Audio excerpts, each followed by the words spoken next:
forth my blade!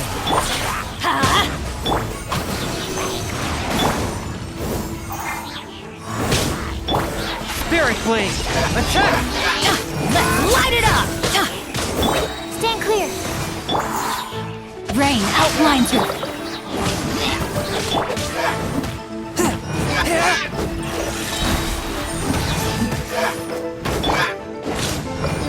Stand clear!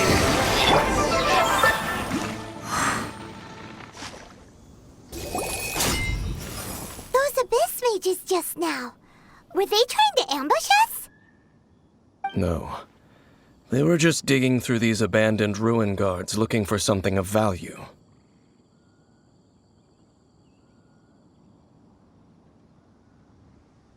Oh, is that so? The Traveler here seems to like doing that a lot, too. Looking for chaos devices, chaos circuits, you know, that kind of stuff.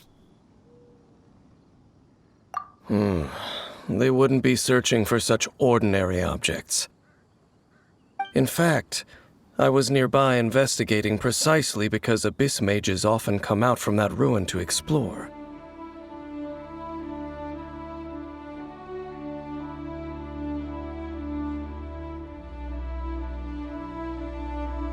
They seem to be searching the remains of ruin guards for a certain valuable object to take back to the ruins. However, they look disappointed, so it would seem they haven't found it yet. Well then, why didn't you grab one of them just now and ask what they were up to? I certainly don't mean to be merciful towards these monsters of the abyss. But I have a feeling that their plan with this object is of major importance to the entire Abyss Order. One cannot discover the truth behind it through interrogation. Or rather, these Abyss mages likely fear something else much more than they do a painful interrogation. Paimon is getting goosebumps thinking about all this. All right, we shouldn't waste too much time here. Let's continue our search.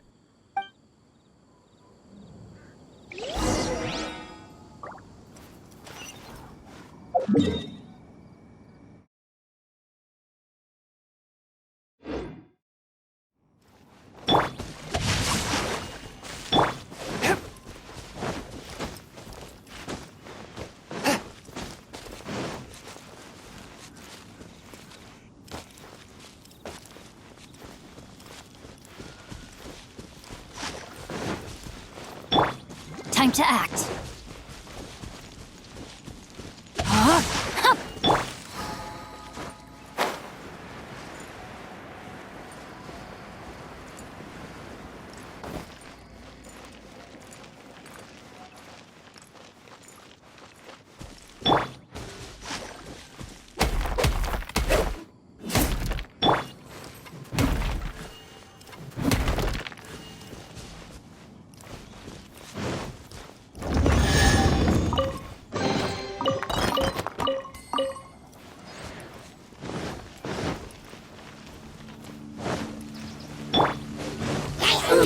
Teamwork is dreamwork!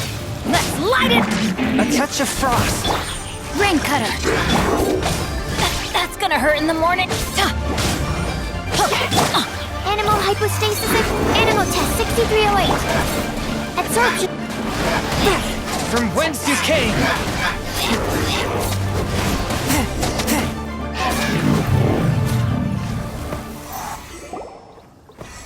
Wow! Besides the Abyss Order, Ruin Guards sure are active around here. Seems wherever we find an Abyss Mage hideout, there's often a bunch of Ruin Guards roaming around too. There are no coincidences in the world.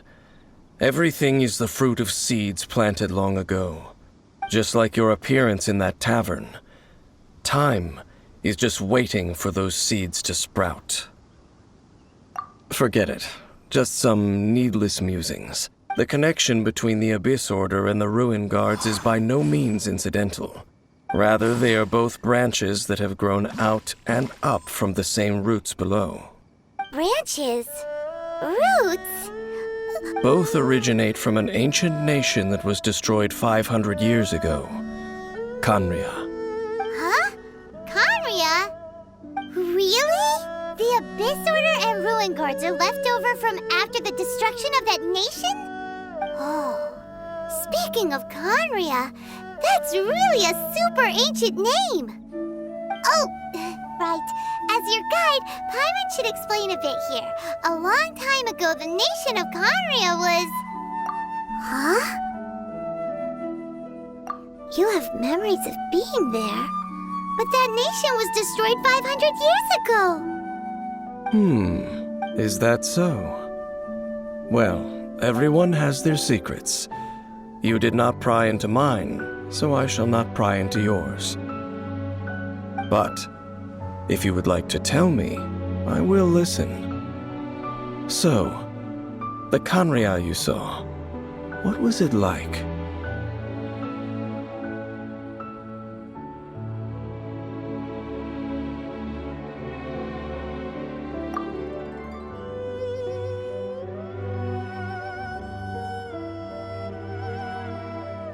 So that's the complete story, huh?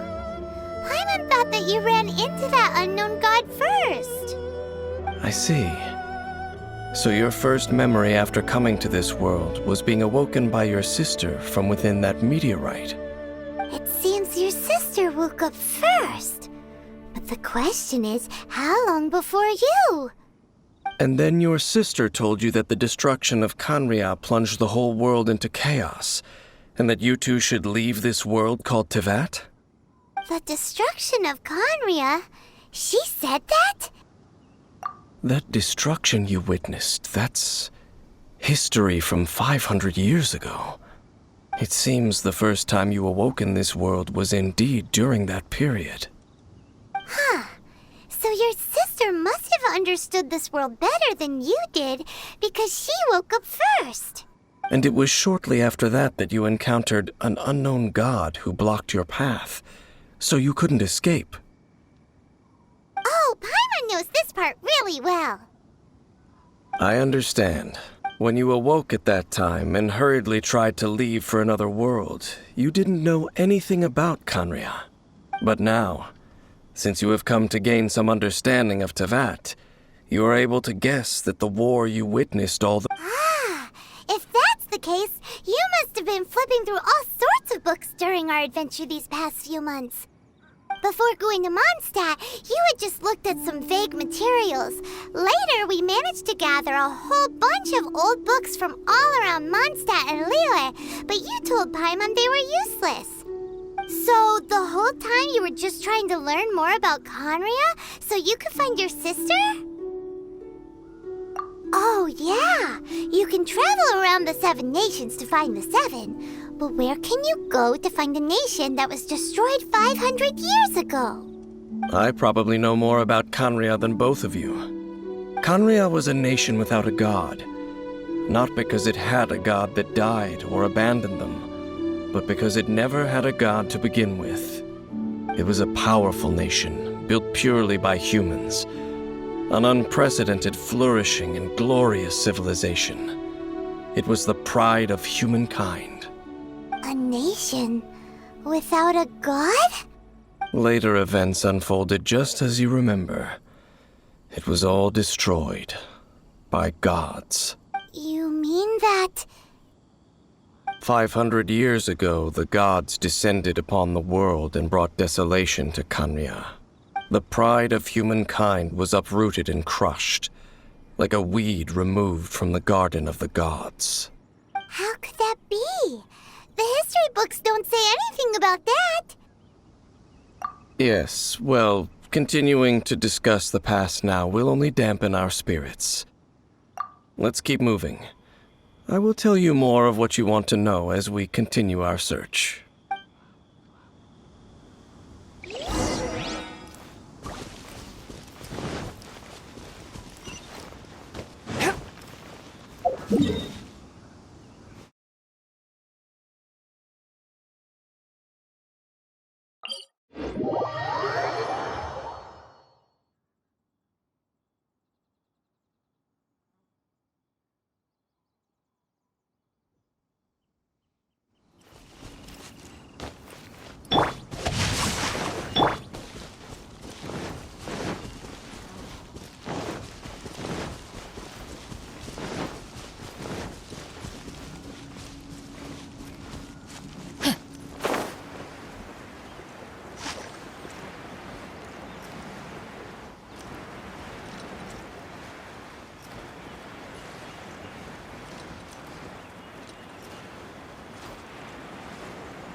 ruin guards and abyss mages.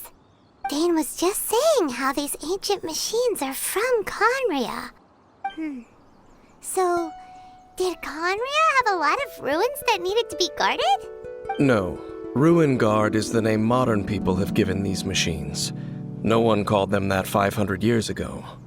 These ruin guards were known as field tillers by the people of Conria. Field tillers? What a strange name. It's not like you think. Field tiller was just a code name. The people of Conria like to give code names to their weapons. The land is not to be tilled with farming tools, but rather is to be fought for with steel and blood. This is how the field tiller came about. Fought for with steel and blood? Well, that's an interesting way of understanding tilling. Paimon doesn't think it's a very positive interpretation.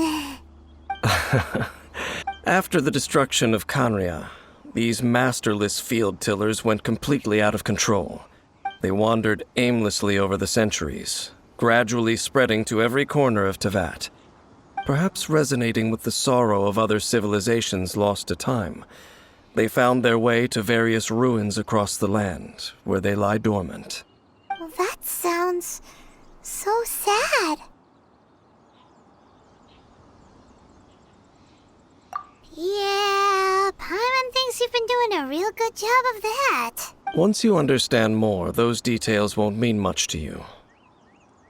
But no matter their past, all that remains of them now is the danger they pose. So destroy them all.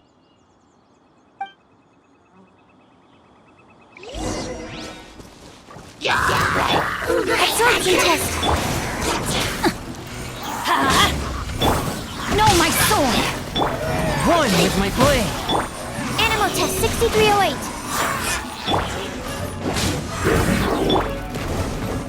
From whence you came. Let's light it up! I'm going in!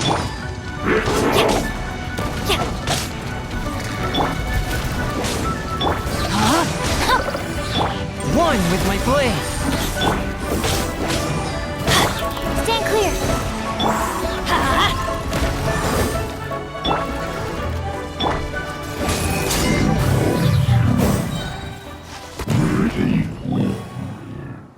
Huh? This abyss mage dropped a talisman. Could it be a communication of some kind? This talisman seems connected to the Abyss Herald. But why would an Abyss Mage be carrying it? Perhaps it really does contain information about their operation. But Paimon can't read the writing on it.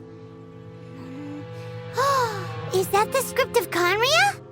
Engulf the faith of an enemy in flame, and bring glory to Her Highness the Princess. What?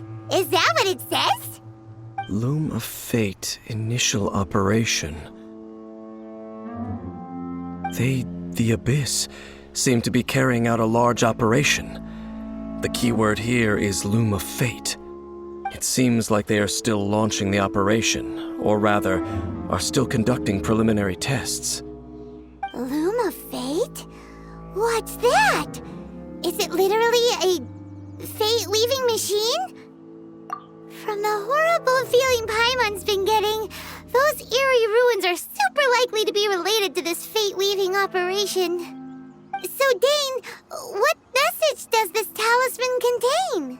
I'm reading it now. An ambitious operation. But some parts are difficult to understand. How so? In short, the first phase of the plan is related to Osile, Overlord of the Vortex. The Overlord of the Vortex? You mean that god in the ocean? What do they want with Osile?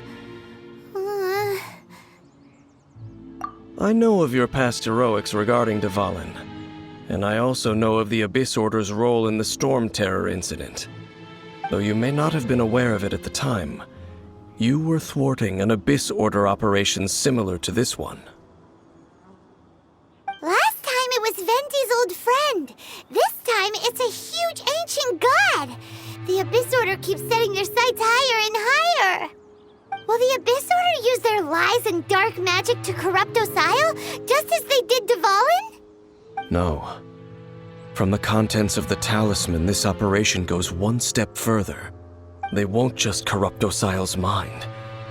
They also plan to use the ancient technology behind the field tillers to completely transform Osile's body.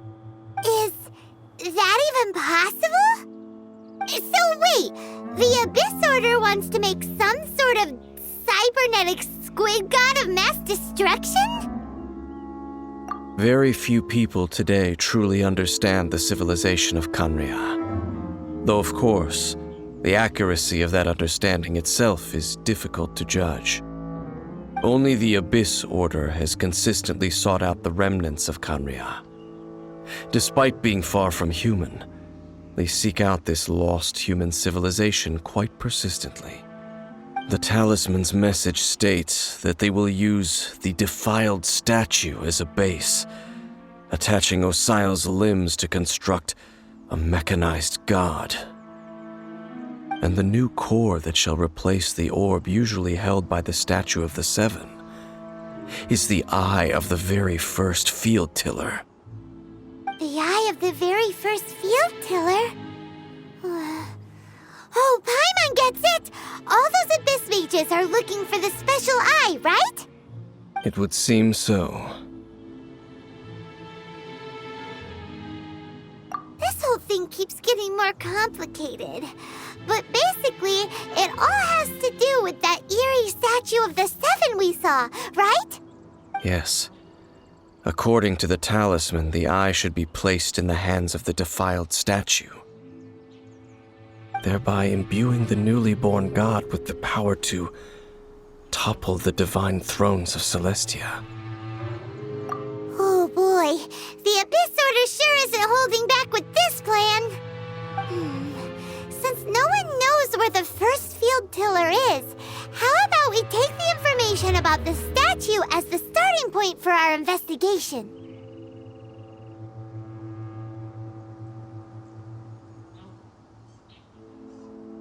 Yeah, that tone-deaf bard is too difficult to track down anyway. Let's go to the cathedral first and ask around. Maybe... The cathedral? Huh? What's the matter, Dane? Nothing. Let's get moving.